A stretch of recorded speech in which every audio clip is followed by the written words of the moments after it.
માં માં એક એવો શબ્દ છે જેને બોલતા અને સાંભળતા જ આપણું મન લાગણીશીલ થઈ જાય.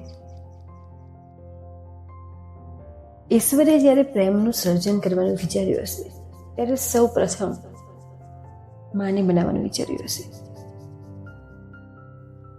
વાત્સલ્યની મૂર્તિ એટલે માં અને માં એટલે વાત્સલ્યની મૂર્તિ.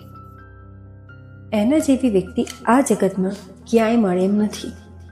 બાળકને જન્મ આપીને એને લાલન પાલન કરી એના જીવનનું સુયોગ્ય ઘડતર કરનાર માતાની આ મૂલ્યવાન સેવાઓનો બદલો કોણ વાણી શકે એમ છે? બાળક જ્યારે ગર્ભમાં હોય ત્યારથી માંડીને એ મોટું અને સમજણું થાય ત્યાં સુધીમાં એને ઘણા બધા પ્રોબ્લેમ્સમાંથી પસાર થઈને દુઃખ વેઠીને પોતાના બાળકની માવજત કરનાર આ માં જો ના હોત તો આપણું શું થાત? કોણે આપણને ઉછળ્યા હોત? કોણે લાલન પાલન કર્યું હોત? કોણે સંસ્કાર આપ્યા હોત? કોણે આટલો લાડ પ્રેમ કરીને આપણને મોટા કર્યા હોત? કોણે આટલો પ્રેમ લૂંટાવ્યો હોત? બાળક માંદું પડે, સ્કૂલેથી આવતા થોડું મોડું થઈ જાય કે રમતા રમતા પડી જાય તો માં કેવી એના બધા જ કામ છોડીને કેવી બેપાકડી અને ચિંતાતુર બની જાય છે. માં એના બાળકમાં સુખે સુખી અને દુઃખે દુઃખી થનાર, રાત દિવસ એના બાળકનું હિત ઈચ્છનારી આ માં જેવી ત્યાગ મૂર્તિ જીવનમાં ક્યાંય છે ખરી? એ પછી એક બાળકની સંતાન હોય કે 8 બાળકની, એનું મન, એનું પ્રત્યેક બાળક એના કાળજાનો કટકો હોય છે.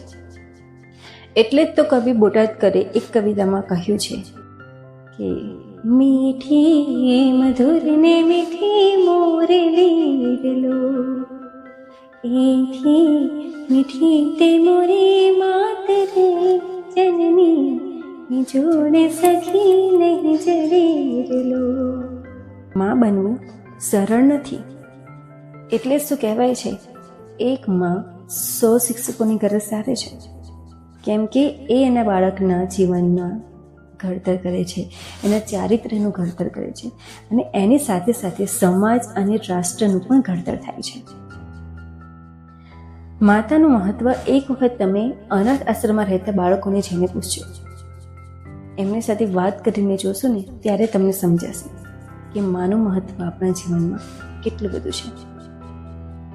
આટલું જતન કર્યા બાદ, આટલા ત્યાગ કર્યા બાદ જે બાળકને મોટો કર્યો હોય એ બાળક એના ઘડપણમાં એની માતાને પ્રેમને બદલે તિરસ્કાર, માનને બદલે અપમાન, અરે સહારાને બદલે જો કુવચનો સંભળાવે ત્યારે એ માતાનું હૈયું શું અનુભવતું હશે? વિચાર્યું છે ક્યારે? આટલું બધું કરવા છતાં બી એ માતા હંમેશા એના બાળકને આશીર્વાદ જ આપતી હોય છે. તેથી જ તો કહેવાય છે છોરું કછોરું થાય પણ માવતર કુમાવતર ક્યારેય ના થાય.